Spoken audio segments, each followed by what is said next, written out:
আসসালামু আলাইকুম ওরহমতুল্লাহি ওয়াবারাকাতুহু। আউযু বিল্লাহি মিনাশ শাইতানির রাজীম। বিসমিল্লাহির রহমানির রহিম। ইন্নাল্লাহা ইয়া'মুরুকুম আন তু'আদ্দুল আমানাতি ইলা আহলিহা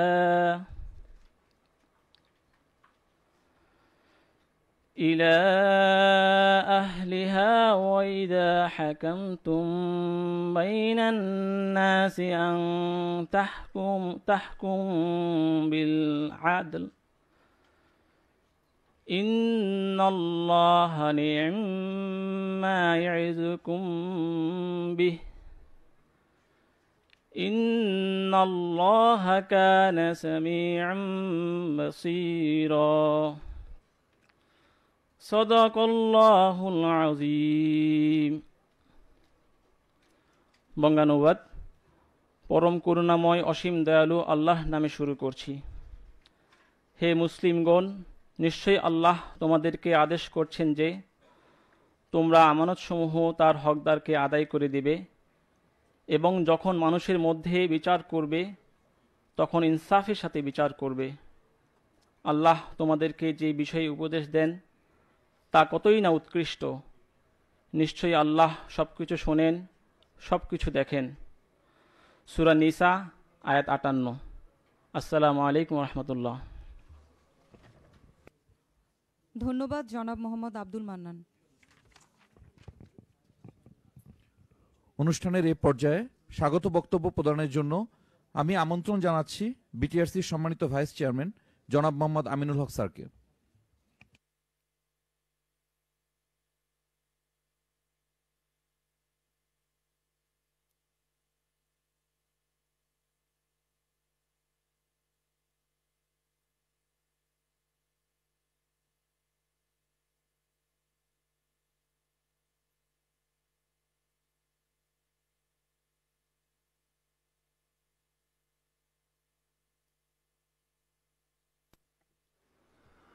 প্রধান অতিথি গণপ্রজাতন্ত্রী বাংলাদেশ সরকারের ডাক, টেলিযোগাযোগ ও তথ্য প্রযুক্তি মন্ত্রণালয়ের মাননীয় প্রতিমন্ত্রী জনাব জুনাইদ আহমেদ পলক এমপি মহোদয়, গণপ্রজাতন্ত্রী বাংলাদেশ সরকারের বিভিন্ন মন্ত্রণালয় ও বিভাগের সম্মানিত অতিথিগণ, পিটিআরসির সকল সম্মানিত কমিশনার, মহাপরিচালক, পরিচালক এবং অন্যান্য কর্মকর্তাগণ,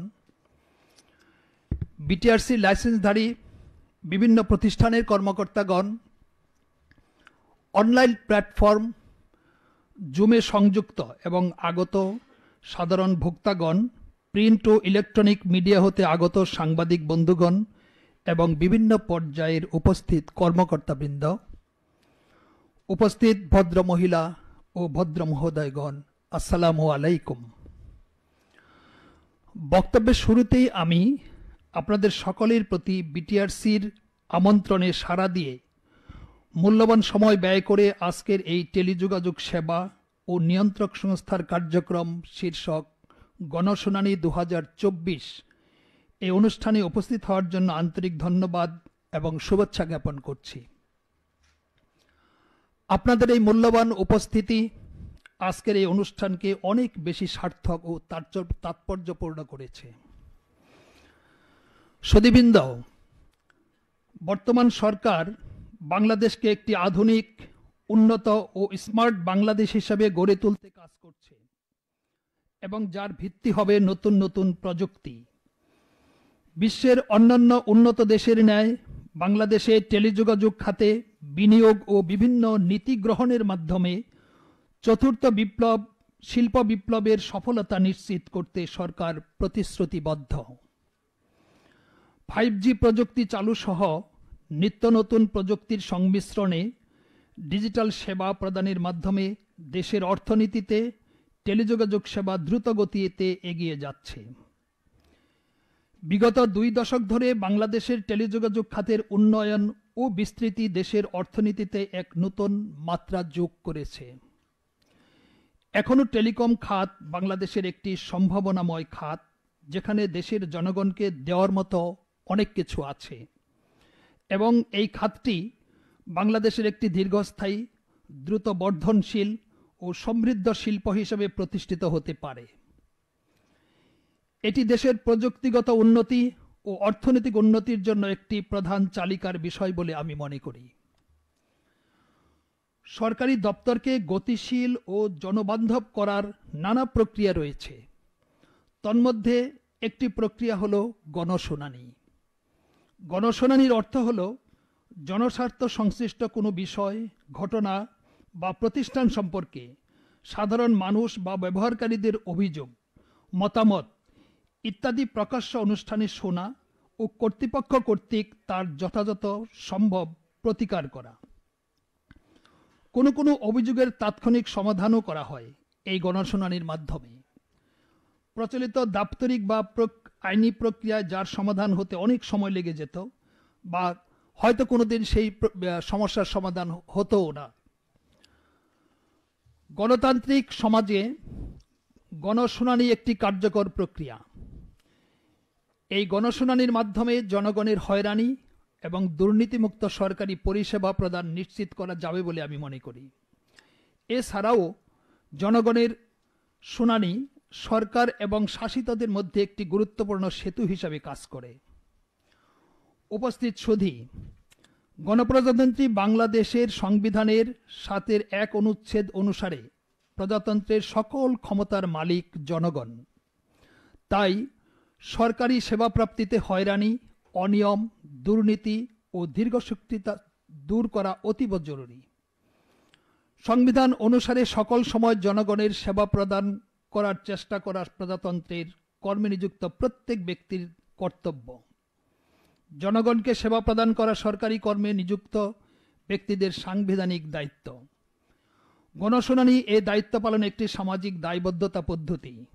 বছরে অন্তত একবার গণশুনানির আয়োজন করতে পারলে ভালো হয় বলে আমি মনে করি। প্রতি বছর যদি গণশুনানির আয়োজন করা হয়, তাহলে একটি প্রতিষ্ঠান অনেক অভিযোগ নিষ্পত্তিপূর্বক অনিয়ম দূর করতে পারে। বাংলাদেশ টেলিযোগাযোগ নিয়ন্ত্রণ আইন ২০০১ এর ৮৭ ধারা এই গণশুনানি ও উহার পদ্ধতি সম্পর্কে বিধান ব্যক্ত করেছে। উক্ত ধারা অনুযায়ী কমিশন প্রয়োজন বোধে গণশুনানির ব্যবস্থা গ্রহণ করতে পারবে। তা এছাড়াও প্রত্যেক দপ্তর সংস্থার অধীনে গণশুনানির বাধ্যবাধকতা রয়েছে আমাদের জাতীয় শুদ্ধাচার কৌশল কর্মপরিকল্পনা অনুযায়ী। বাংলাদেশ টেলিযোগাযোগ নিয়ন্ত্রণ আইন ২০০১ এর ৮৭ ধারা অনুযায়ী যথাযথ নিয়ম পদ্ধতি অনুসরণ করে বিটিআরসি আজকে এই হাইব্রিড মোডে গণশুনানির আয়োজন করার সিদ্ধান্ত নিয়েছে। এর আগে বিটিআরসি কর্তৃক চট্টগ্রামে বিভাগ ওয়াইজ ডিসেম্বর ২০২২-এ একটি গণশুনানি আয়োজন করেছিলেন। টেলিযোগাযোগ বিশ্বের ব্যবসায়িক ও সামাজিক পরিবর্তনের জন্য একটি ক্রিটিক্যাল এলিমেন্ট হচ্ছে এই প্রযুক্তি। সুতরাং এই সেবার নিরাপত্তা ও নিয়ন্ত্রণ অত্যাবশ্যক। আজকে বিটিআরসির মুখোমুখি সম্মানিত সাধারণ ভোক্তাগণ অভিযোগ, পরামর্শ ও সুপারিশ শ্রবণ করে এই প্রতিষ্ঠানের উদ্দেশ্যের সাথে প্রাপ্তি কতটুকু তা আমরা শুনানি শেষে বুঝতে পারব। সম্মানিত শ্রোতামণ্ডলী, আমরা সকলে জানি বিটিআরসি বাংলাদেশে টেলিযোগাযোগ ব্যবস্থার উন্নয়ন ও নিয়ন্ত্রণ এবং টেলিযোগাযোগ সেবা নিয়ন্ত্রণের নিমিত্ত কাজ করে যাচ্ছে। বর্তমানে বাংলাদেশে মোবাইল গ্রাহক ১৯১.৩৮ মিলিয়ন, ইন্টারনেট গ্রাহক ১৩০.৩৫ million, mobile penetrate rate ১০৮.১০%, internet penetrate rate ৭৫.৭৪% এবং টেলিডেন্সিটি ১০৮.৪১%। সাম্প্রতিককালে বিটিআরসি টেলিযোগাযোগ খাতের অর্জন বেশ সুদীর্ঘ। তাই একটি খণ্ডচিত্র আমি আজ আপনাদের সামনে তুলে ধরছি। আমরা ডিজিটাল নিরাপত্তা সেল গঠন করেছি। সারা দেশে ইন্টারনেটের এক দেশ এক রেট ট্যারিফ প্রণয়ন ও বাস্তবায়ন করা হয়েছে। নিলামের মাধ্যমে 5G তরঙ্গের বরাদ্দ প্রদান করা হয়েছে। টেলিকম মনিটরিং সিস্টেম চালু করা হয়েছে। 5G গাইডলাইন প্রণয়নের কার্যক্রম চলমান রয়েছে। অপারেটরদের একক অর্থাৎ ইউনিফাইড লাইসেন্স প্রদান করা হয়েছে। ইন্টারনেটের দামের ক্ষেত্রে বাংলাদেশ জাতিসংঘের লক্ষ্যমাত্রা অর্জন। এসওএফ ফান্ডের মাধ্যমে দেশের বিচ্ছিন্ন ও দুর্গম এলাকায় টেলিযোগাযোগ নেটওয়ার্ক স্থাপন করা হয়েছে। ভবিষ্যতে বিটিআরসি টেলিযোগাযোগ খাতে সময় উপযোগী প্রযুক্তি ও সিস্টেমের সংমিশ্রণে বর্তমান সরকারের যে অন্যতম লক্ষ্য 2041 সালের মধ্যে স্মার্ট বাংলাদেশ বিনির্মাণে কার্যকর ভূমিকা রাখবে ইনশাল্লাহ। উপস্থিত সুধী, প্রশাসনিক ব্যবস্থাকে জনবান্ধব করার লক্ষ্যে গণশুনানির কোনো বিকল্প নেই, আর সেজন্যই সরকারি প্রতিষ্ঠানে গণশুনানিকে অত্যন্ত গুরুত্বের সাথে বিবেচনা করা হয়ে থাকে। এরই ধারাবাহিকতায় আমাদের আজকের এই ক্ষুদ্র প্রচেষ্টার মূল উদ্দেশ্য হল দেশের মানুষের কল্যাণ এবং আপনাদের দোরগোড়ায় মানসম্পন্ন টেলিযোগাযোগ সেবা পৌঁছে দেওয়া। আজকের এই অনুষ্ঠানের মাধ্যমে আমরা বর্তমানে টেলিযোগাযোগ ব্যবস্থায় গ্রাহকের অভিযোগ শুনব এবং এর যথাযথ সমাধান দেওয়ার চেষ্টা করব। এর দ্বারা এ খাত সংশ্লিষ্ট জবাবদিহিতা নিশ্চিত হবে এবং আমাদের সকল কর্মকর্তাদের বুদ্ধিদীপ্ত ও উদ্ভাবনী মানসিকতা তৈরির মাধ্যমে উদ্ভাবন, সেবা সহজীকরণ এবং তথ্য ও যোগাযোগ প্রযুক্তির ব্যবহার বিষয়ক কার্যক্রম আরও বেগবান হবে বলে আমি আশাবাদ ব্যক্ত করছি। পরিশেষে আমি পুনরায় আগত সকল অতিথিবৃন্দের প্রতি আন্তরিক কৃতজ্ঞতা জ্ঞাপন করে আমার বক্তব্য এখানেই শেষ করছি এবং আজকের এই গণশুনানিকে সাফল্যমণ্ডিত করার লক্ষ্যে আপনাদের সর্বাত্মক সহযোগিতা কামনা করছি। খুদা হাফেজ। জয় বাংলা, জয় বঙ্গবন্ধু, বাংলাদেশ চিরজীবী হোক। ধন্যবাদ স্যার আপনার স্বাগত বক্তব্যের জন্য।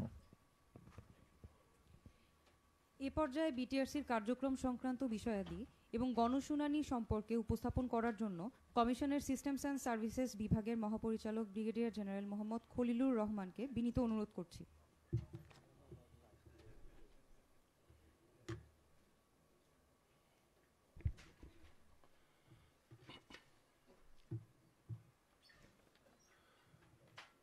বিসমিল্লাহির রহমানির রহিম। উপস্থিত সম্মানিত সুধী এবং অনলাইন প্ল্যাটফর্মে সংযুক্ত সম্মানিত উপস্থিতি, আসসালামু আলাইকুম। আমি বিটিআরসি এবং টেলিযোগাযোগ খাত সংক্রান্ত কতিপয় তথ্যাদি আপনাদের সম্মুখে উপস্থাপন করব। প্রতিষ্ঠা লগ্ন হতে অদ্যাবধি বিটিআরসি গ্রাহক বান্ধব টেলিযোগাযোগ সেবা এবং সুশৃঙ্খল ও প্রতিযোগিতামূলক বাজার প্রতিষ্ঠার জন্য নিরলসভাবে কাজ করছে। অদ্যাবধি বিটিআরসি লাইসেন্স প্রদানের মাধ্যমে জনগণের জন্য অত্যন্ত প্রয়োজনীয় টেলিযোগাযোগ সেবা, ব্যবসা, শিক্ষা, চিকিৎসা, গণমাধ্যম, গবেষণা, বিনোদন এর মতো গুরুত্বপূর্ণ সেবা সকলের কাছে প্রদান করছে।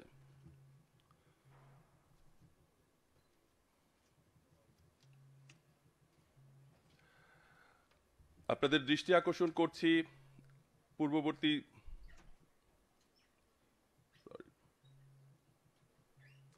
স্লাইডের দিকে, যেখানে একটা তুলনামূলক চিত্র উপস্থাপন করা হয়েছে। 2008 সালে লাইসেন্সের ধরন ছিল 16টি এবং সর্বমোট লাইসেন্সি সংখ্যা ছিল 562। আজ 2024 সালে লাইসেন্সের ধরন হয়েছে 24 প্রকারের এবং সর্বমোট লাইসেন্সি সংখ্যা হয়েছে 3291। জাতীয় অর্থনীতিতে বিটিআরসির অবদান 2006 থেকে অদ্যাবধি রাষ্ট্রীয় কোষাগারে জমাকৃত অর্থের পরিমাণ 71,989.83 কোটি টাকা।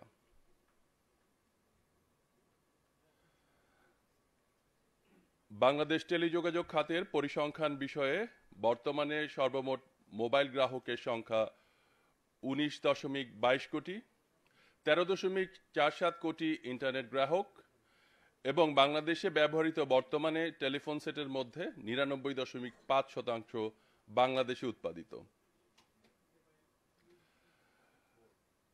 বর্তমানে স্মার্টফোন পেনিট্রেশনের সংখ্যা 60.69% এবং 1,73,845.24 কিলোমিটার অপটিক্যাল ফাইবার বর্তমানে সারা দেশব্যাপী স্থাপন করা হয়েছে।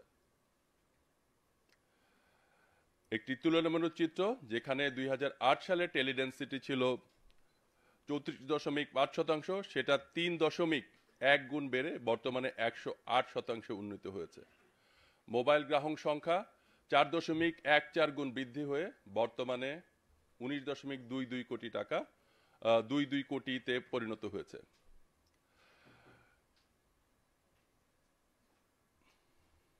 বর্তমানে মোবাইল ইন্টারনেট গ্রাহকের সংখ্যা 32.3 গুণ বেড়ে 11.74 কোটিতে উপনীত হয়েছে।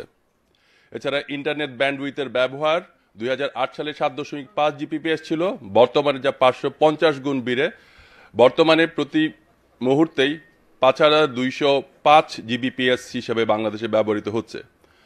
ফিক্সড ইন্টারনেট ব্যবহারকারী 2008 সালে 12,000 থাকলেও বর্তমানে সেটা 1.28 কোটি, যা প্রায় 10,000 গুণেরও বেশি বৃদ্ধিপ্রাপ্ত হয়েছে। 1200 ছিল। এবং আইআইজি ব্যান্ডউইথ সেই সময় 27,000 থাকলেও বর্তমানে এর মূল্য কমে মাত্র 330 টাকাতে পরিণত হয়েছে।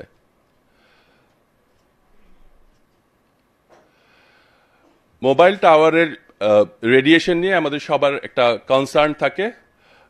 স্ট্যান্ডার্ড যেটা আছে সেটা 2.106 ওয়াট পার মিটার স্কোয়ার। বাংলাদেশে আমরা এটা পরিমাপ করেছি, সেটা 0.210 ওয়াট পার মিটার স্কোয়ার, যা স্ট্যান্ডার্ডের চাইতে 90 গুণ কম। সামাজিক দায়বদ্ধতা তহবিলের মাধ্যমে বিটিআরসি দুর্গম ও প্রত্যন্ত অঞ্চলে টেলিযোগাযোগ সুবিধা বঞ্চিত জনগোষ্ঠীর জন্য টেলিযোগাযোগ সুবিধা তৈরি করে। বর্তমানে 7টি প্রকল্প এখানে চলমান আছে। সুবিধাবদ্ধ অঞ্চলে সরকারি প্রাথমিক বিদ্যালয়ের শিক্ষা ডিজিটালকরণে মুখ্য ভূমিকা রাখছে। এছাড়াও হাওর বাওর দ্বীপাঞ্চলে স্যাটেলাইটের মাধ্যমে টেলিযোগাযোগ সুবিধা বর্ধিত করা হয়েছে।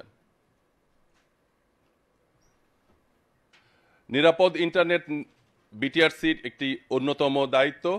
সে উপলক্ষে সামাজিক সচেতনতা শিশু এবং সবার মধ্যে নিশ্চিত করার জন্য বিভিন্ন কার্যক্রম বিটিআরসি গ্রহণ করে থাকে। এর মধ্যে অন্যতম একটি হচ্ছে সিসিমপুরের সাথে সমঝোতা স্বাক্ষর। এছাড়া বিভিন্ন বিশ্ববিদ্যালয়ে সাইবার নিরাপত্তা সংক্রান্ত বিভিন্ন প্রশিক্ষণের আয়োজন করা হয়ে থাকে। সামাজিক যোগাযোগ মাধ্যম, যা একটি অত্যন্ত গুরুত্বপূর্ণ বিষয়।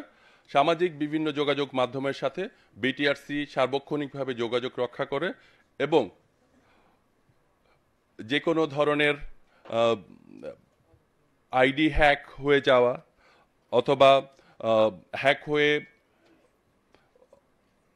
কিছু অপ্রত্যাশিত বিষয় যেখানে পাবলিশড হয় সেগুলো অপসারণকল্পে বিটিআরসি ফেসবুক, টিকটক, বিগো অন্যান্যদের সাথে সক্রিয়ভাবে কাজ করে থাকে। আমার বিটিআরসির কার্যক্রম সংক্রান্ত উপস্থাপনা এ পর্যন্তই ছিল। আমি এখন বিটিআরসির গণশুনানি 2022-23 এবং বর্তমানে অনুষ্ঠিত সম্পর্কে আপনাদেরকে অবহিত করব। বিটিআরসি বাংলাদেশ টেলিযোগাযোগ আইন 2010 অনুসারে 2022-23 গণশুনানি 8 ডিসেম্বর চট্টগ্রামে আয়োজন করে। উক্ত গণশুনানিতে 848 জন নিবন্ধন করেন। তা হতে সশরীরে জুম প্ল্যাটফর্ম এবং ফেসবুক লাইভের মাধ্যমে 28টি প্রশ্ন উত্থাপন করা হয়। এর মধ্যে ছিল পরামর্শমূলক প্রশ্ন, বিভিন্ন প্রস্তাব। এই যে প্রস্তাবগুলো দেওয়া হয়েছিল, পরামর্শগুলো গ্রহণ করে আমরা নিয়ম নীতি প্রণয়নের ক্ষেত্রে সেই পরামর্শ গ্রহণ করেছি। নেটওয়ার্ক এবং অন্যান্য পরিষেবা উন্নয়নের কল্পে যে সমস্ত সাজেশন ছিল সেগুলো আমরা গ্রহণ করেছি। আজ 8 মে 2024 অনুষ্ঠিত হচ্ছে বিটিআরসির 5ম গণশুনানি। এখানে অনলাইন রেজিস্ট্রেশন করে প্রশ্ন ও মতামত প্রদানের জন্য গত 4 এপ্রিল 2024 তারিখে জাতীয় দৈনিক পত্রিকা, BTRC website BTRC web page, মোবাইলে সকলকে SMS এর মাধ্যমে জানানো এবং টিভি স্ক্রলের মাধ্যমে সকল গ্রাহককে তাদের মতামত জানানোর জন্য আমন্ত্রণ জানানো হয়। এই গণশুনানিতে ৩,২০৫ জন নিবন্ধন করে তাদের মতামত এবং প্রশ্ন উত্থাপন করেন, যা সর্বশেষ গণশুনানির চাইতে প্রায় 4 গুণ বেশি। প্রশ্নকারীদের মধ্যে সকল শ্রেণী পেশার লোক, যেমন আইনজীবী, শিক্ষার্থী, সরকারি বেসরকারি চাকরিজীবী, প্রকৌশলী, আইটি ও টেলিকম বিশেষজ্ঞ, ব্যবসায়ী ইত্যাদি ছিলেন। প্রশ্নকারীদের মধ্যে 13 জন নারীও ছিলেন। বিটিআরসির পক্ষ থেকে সকল মতামত প্রদানকারী ও প্রশ্নকারীকে আন্তরিক ধন্যবাদ এবং কৃতজ্ঞতা জ্ঞাপন করছি। আপনাদের এই মতামত ও জিজ্ঞাসা আমরা গুরুত্বের সাথে গ্রহণ করেছি এবং তা আমাদের সুশৃঙ্খল, গ্রাহক বান্ধব টেলিযোগাযোগ নিয়মনীতি ও উন্নত সেবা প্রদানে বিশেষ সহযোগিতা করবে। গ্রাহক কর্তৃক উত্থাপিত প্রশ্ন ও মতামতের মধ্যে পুনরাবৃত্তি, প্রশ্নের ধরন, শুনানির সময় বিবেচনা করে প্রশ্ন বাছাই তালিকা প্রস্তুত করার জন্য একটি কমিটি কাজ করেছে। আজকে সেই প্রশ্নগুলো সশরীরে জুম প্ল্যাটফর্মের মাধ্যমে প্রশ্নকর্তারা উপস্থাপন করবেন। আমাদের আজকের এই গণশুনানিতে সরাসরি অংশগ্রহণ ছাড়াও জুম প্ল্যাটফর্মে প্রশ্নকারী এবং অতিথিরা সংযুক্ত আছেন। এই গণশুনানি বিটিআরসির ফেসবুক পেজে সরাসরি সম্প্রচার করা হচ্ছে।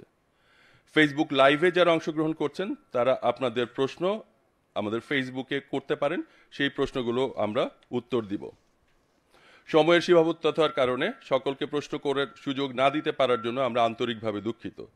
এই স্বল্প সময়ের মধ্যে অধিক সংখ্যক গ্রাহককে প্রশ্ন করার সুযোগ প্রদানের জন্য আমি একজন প্রশ্নকারীকে শুধুমাত্র একটি প্রশ্ন করার জন্য অনুরোধ করছি।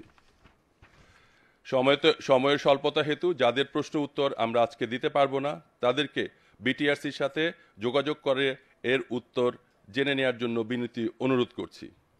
আপনাদের সকলকে আন্তরিক ধন্যবাদ জ্ঞাপন করে আমি আমার বক্তব্য শেষ করছি। ধন্যবাদ স্যার আপনার তথ্যবহুল উপস্থাপনার জন্য। উপস্থিত সুধী, এবার আমাদের আজকের গণশুনানির প্রশ্নোত্তর পর্ব শুরু হতে যাচ্ছে। আমাদের প্রতিনিধিরা মাইক্রোফোন নিয়ে হলের ভেতর অবস্থান করছেন। প্রশ্নকর্তা দাঁড়ানো মাত্রই আপনাদের কাছে আমাদের প্রতিনিধি মাইক্রোফোন নিয়ে পৌঁছে যাবে।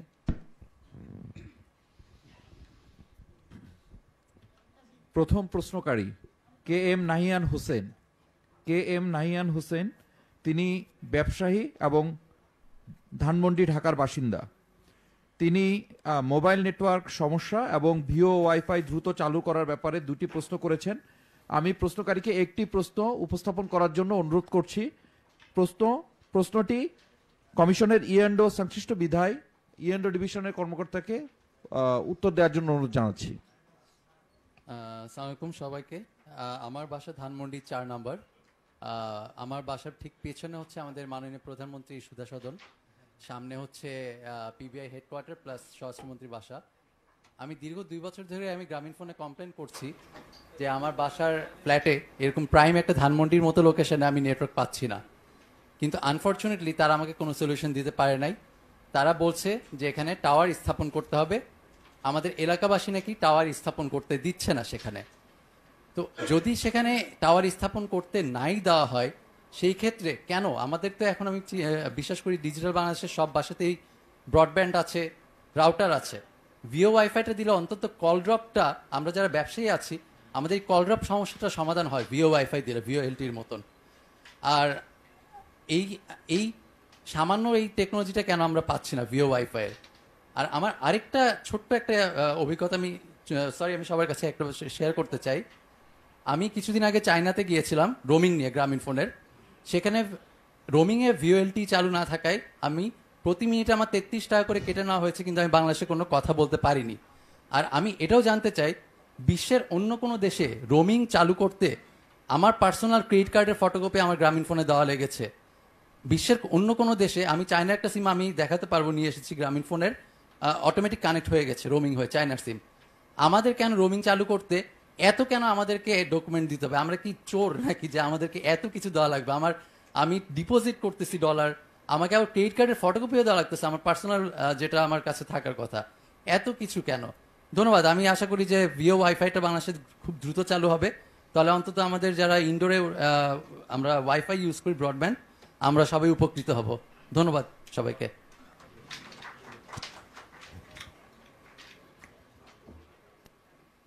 হ্যালো, জি, আসসালামু আলাইকুম। আমি ব্রিগেডিয়ার জেনারেল কাজী মুস্তাফিজুর রহমান, আমি মহাপরিচালক ইঞ্জিনিয়ারিং অপারেশন ডিভিশন। যেহেতু আপনার এই প্রশ্নটি আমার ডিভিশনের সাথে সংশ্লিষ্ট, সেজন্য আমি এটার উত্তর দিচ্ছি। শুরুতে আপনাকে ধন্যবাদ জানাচ্ছি আপনার এই সুন্দর প্রশ্নের জন্য, এবং একই সাথে দুঃখ প্রকাশ করছি আপনি গ্রাহক হিসেবে আপনি যে সমস্যার মধ্যে রয়েছেন বা ভোগান্তিতে আছেন, সেজন্য দুঃখ প্রকাশ করছি। আপনার প্রশ্নের মধ্যে তিনটি বিষয় এসছে। এক নম্বর হচ্ছে গিয়া আপনি নেটওয়ার্ক পাচ্ছেন না, যেটা আসলে নেটওয়ার্ক কাভারেজের সাথে সম্পৃক্ত। দুই নম্বর বিষয়টি হচ্ছে গিয়া VoWiFi, voice over WiFi network, এবং 3 নম্বর প্রশ্ন হচ্ছে রোমিং। প্রথমত বলছি, আপনি খুব একটা প্রাইম লোকেশনে থাকেন। ডেফিনেটলি আমরা আমাদের কাছে তথ্য অনুযায়ী আপনি যে এলাকায় থাকেন ওইখানে গ্রামীণ ফোনের 7টি সাইট আছে। তো সেই অনুযায়ী আপনাকে নেটওয়ার্ক পাওয়ার কথা। বাট যেটা হয় আমাদের দেশে যেভাবে গ্রোথ হচ্ছে, ইনফ্রাস্ট্রাকচারের গ্রোথ হচ্ছে, সেখানে বহুতল ভবনগুলিতে আমাদের নেটওয়ার্ক পেনিট্রেশনটা হতে বাধাগ্রস্ত হচ্ছে। ভবনের ভিতরে, অভ্যন্তরে, রুমের ভিতরে সব জায়গায় সমানভাবে নেটওয়ার্ক কাভারেজটা পাওয়া যায় না। তো এটার সাথে নাম্বার অফ সাইটের সংখ্যা বৃদ্ধির একটা সম্পর্ক রয়েছে, এবং আমাদের অপারেটররা প্রতিনিয়ত এই সাইট বাড়ানোর জন্য কাজ করে থাকে। এবং আপনি নিজেও বলেছেন যে অন্য জায়গায় এখানে আশেপাশে নতুন সাইট নির্বাচন করা বা নতুন সাইট তৈরি করার ব্যাপারে একটা বিধিনিষেধ থাকে, অনেকে আগ্রহী হন না। এবং এটা আজকের শুরুতে খলিল স্যার বলেছেন যে ইএমএফ ভীতির কারণে অনেকেই নতুন করে সাইট নির্মাণ করতে দেন না। এই প্রসঙ্গটা নিয়ে আমি পরে আসব। তো যেটা হয়েছে যে আমাদের এই নেটওয়ার্ক পেনিট্রেশনের অভাবে এই দুর্ভোগটা হচ্ছে। আশা করি আমরা এটা নিয়ে কাজ করছি। আমরা চাচ্ছি যে প্রত্যেকটা মাল্টি স্টোরেড বিল্ডিংয়ের অভ্যন্তরে যেন সঠিক ডিজিটাল কানেক্টিভিটি থাকে, এটা আমরা নিশ্চিত করার জন্য ইতিমধ্যে উদ্যোগ নিয়েছি। আমরা বিল্ডিং কোডের মধ্যে একটা চ্যাপ্টার আমরা অন্তর্ভুক্ত করব, যেখানে ডিজিটাল কানেক্টিভিটির ইস্যুটা থাকবে, যাতে করে বিল্ডিংয়ের অভ্যন্তরে আমরা সঠিকভাবে একটা স্ট্যান্ডার্ড কানেক্টিভিটি তৈরি করতে পারবো, এবং ইন্টারনাল গ্রাহকরা যেন সঠিকভাবে এই কানেক্টিভিটি পায়। This is number 1। নাম্বার 2 হচ্ছে ভয়েস ওভার ওয়াইফাই। এটা একটা নতুন টেকনোলজি। এই টেকনোলজি নিয়ে আমরা কাজ করছি। ইতিমধ্যে গ্রামীণ ফোন এটার পিউসি শেষ করেছে, আমাদের কাছে প্রস্তাবনা দিয়েছে। আমরা এটা নিয়ে পরীক্ষা নিরীক্ষা করছি। একটু জটিলতা রয়েছে, সেটা হচ্ছে যে লফুল ইন্টারসেপশনের একটা ইস্যু আছে। যারা ভয়েস ওভার ওয়াইফাই দিয়ে কানেক্টেড হবে তাদেরকে আইডেন্টিফাই করা, তাদের লোকেশন আইডেন্টিফাই করা, এটা নিয়ে একটু কারিগরি একটু জটিলতা আছে। এটা নিয়ে আমরা কাজ করছি। যদি এটা আমরা সাকসেসফুল হয়ে যাই, আমরা অচিরেই ভয়েস ওভার ওয়াইফাই এই টেকনোলজি আমরা প্রবর্তন করব। আপনার 3 নম্বর বিষয়টা হচ্ছে রোমিংয়ের জন্য আমরা যখন বিদেশে যাই আমার ক্রেডিট কার্ডের ডিটেলসটা দিতে হয়। তো এই ব্যাপারেও আমরা সচেতন, আমরা এই ব্যাপারে উদ্যোগ নিয়েছি। আমরা বাংলাদেশ ব্যাংকের সাথে কথা বলেছি। ইনফ্যাক্ট এটা বাংলাদেশ ব্যাংকের রিকোয়ারমেন্ট যে যেই গ্রাহক যাবে তার যে ট্রানজ্যাকশনটা হবে, রোমিংয়ের কারণে যে ট্রানজ্যাকশনটা হবে, এই ট্রানজ্যাকশনের উপর একটা মনিটরিংয়ের প্রয়োজন আছে। এবং এটা যেহেতু বৈদেশিক মুদ্রা আমাদের দেশ থেকে দেশের বাইরে চলে যাচ্ছে, সেজন্য এটার উপর একটা মনিটরিংয়ের ব্যবস্থা বাংলাদেশ ব্যাংক রেখেছে। তো আমরা এই ব্যাপারে বাংলাদেশ ব্যাংকের সাথে যোগাযোগ করেছি, তারা যেন এই প্রক্রিয়াটা আরও বেশি সহজ করে, যাতে করে বা একজন গ্রাহককে তার সকল ব্যক্তিগত তথ্য যেন না দিতে হয়, এবং সে যেন যে রোমিংয়ের এই পদ্ধতিটা যেন আমরা আরও সহজ করতে পারি, এইভাবে প্রক্রিয়াধীন রয়েছে। আশা করি আপনার প্রশ্নের উত্তর আপনি পেয়েছেন। এছাড়াও আমি পরবর্তী প্রশ্নে আপনার এই জাতীয় বিষয়গুলিতে আরও বিস্তারিত বলার চেষ্টা করব। ধন্যবাদ।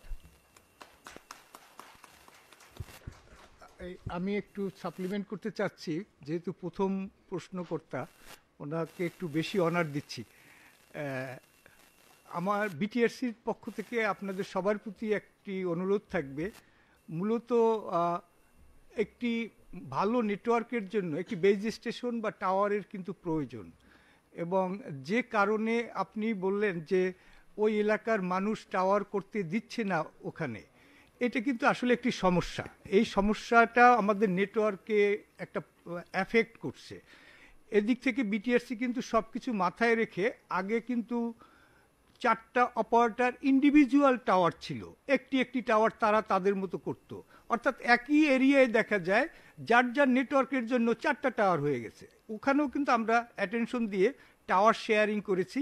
একটি টাওয়ার হবে, সেখানে সব অপারেটররা শেয়ার করবে। অর্থাৎ টাওয়ারের সংখ্যা কমানোর জন্য এবং স্পেসকে আরও যাতে আমরা আমরা টাওয়ারের জন্য ইউটিলাইজেশনটা কম হয় স্পেস, সে কারণে কিন্তু এটা করেছি। আরেকটি রেডিয়েশনের যে ব্যাপারটি আসছে, সেখানে বিটিআরসির চেয়ারম্যান হিসেবে আমি আপনাদেরকে অনুরোধ করব যে আমরা সারা বাংলাদেশের রেডিয়েশন পরিমাপ করি। আমাদের একটি টিমই আছে, একাধিক, একটি নয়, টিম আছে যারা